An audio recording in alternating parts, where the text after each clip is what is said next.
Lord Trevelyan, our UN correspondent. Well, joining me now from New York is Ambassador Gabriela Shalev, Israel's permanent representative to the UN. Ambassador, thanks very much for joining us on BBC News.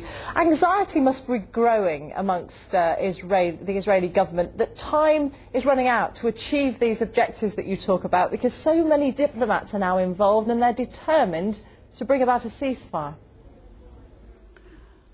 We did not start this operation in order to go back to the status quo ante.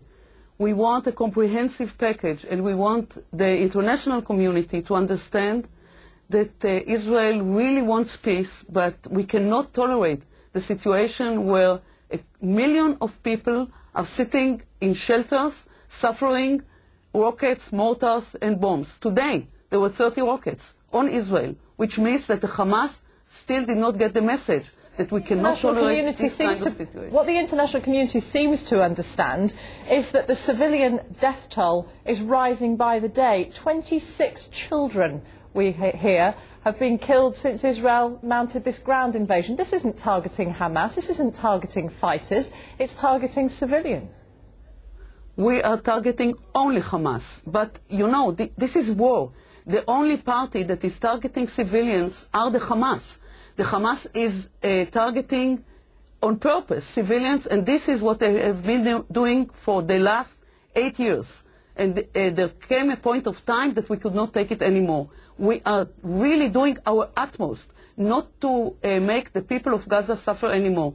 And believe me, we suffer and we feel for the tragedy of these people in Gaza. You say you feel for the tragedy of the people in Gaza, and yet you say that you're doing all you can for the humanitarian side of things, when in fact the French President Nicolas Sarkozy is calling for a halt just to get humanitarian aid through. Surely you will have to allow that, because there will be no sympathy left for Israel if it continues in this way.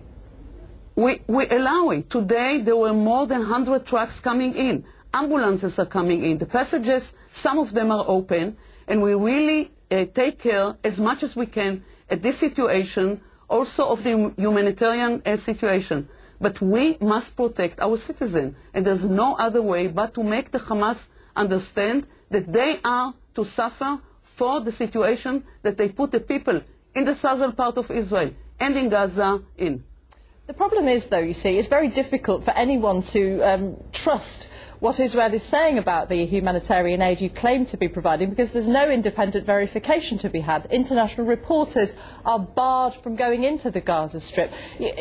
You say that you want Hamas to stop firing rockets, but at the moment that wouldn't be convenient, would it? Because Israel then would also have to stop the bombardment and the invasion. Once the Hamas will stop the rockets and we will have assurances and guarantees for a long-term ceasefire, I'm sure that my government will know to draw the right conclusions. Ambassador Gabriela Shalev, we appreciate you talking to us here on BBC News. Thanks for your time.